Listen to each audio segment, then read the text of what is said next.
मैंने कौम को इन चोरों के खिलाफ कॉल देनी है। मेरे सारे चकवाल के नौजवान, मेरी बहनें, मेरे बुजुर्ग, आपने सबने मेरी कॉल पे अपने मुल्क को हकीकी तौर पे आजाद करने के लिए आप सबने निकलना है। पाकिस्तान तहरीक इंसाफ के चेयरमैन इमरान खान ने कहा कि ये समझे थे कि मैं चुप करके बैठ जाऊंगा। इनको पता होना चाहिए था कि मैं अपने पैरों पर खड़ा होकर इस मकाम पर पहुंचा हूं।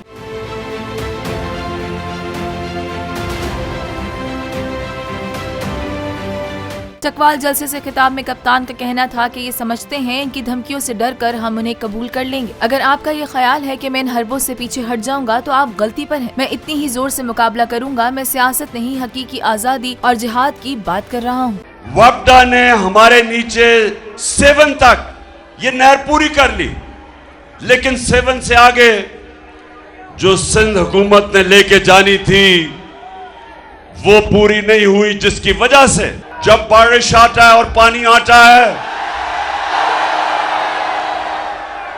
तो पानी जाता नहीं जब तक ड्रेन नहीं बनती। साबिक वजीर आजम इमरान खान ने कहा कि वापटा ने 7 तक नहर मुकम्मल की, लेकिन सिंध हुकूमत ने इस नहर पर काम नहीं किया। सिंध में पीपल्स पार्टी के डाकू पैसा चोरी करके दुबई ले गए। ये बाहर ले जाया गया आधा पैसा भी वापस लाएं तो मुल्क को चलाने के लिए पैसा मांगना न पड़े।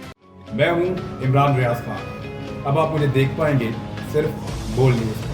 इमरान रियाज खान साहब जो हैं वो बोल फैमिली का हिस्सा बन गए हैं। बड़े अरसे बाद किसी चैनल ने हौसला किया है, तो मुझे ऐसा लगता था कि हमें बोलने की इजाजत नहीं मिलेगी, लेकिन बोल ने डिसाइड किया कि बोलने की इजाजत वो लेकर देंगे। मुझे बोल की एक चीज बहुत अच्छी लगी कि बोल ने कैटेगोरिकली कहा कि जो करना है करो, हमने अपना कोई बंदा नहीं निकालना।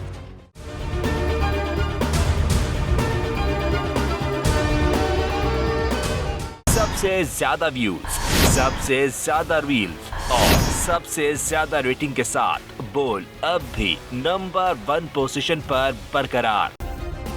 सब्सक्राइब करें और बेल दबाएं ताकि कोई खबर रह न जाए।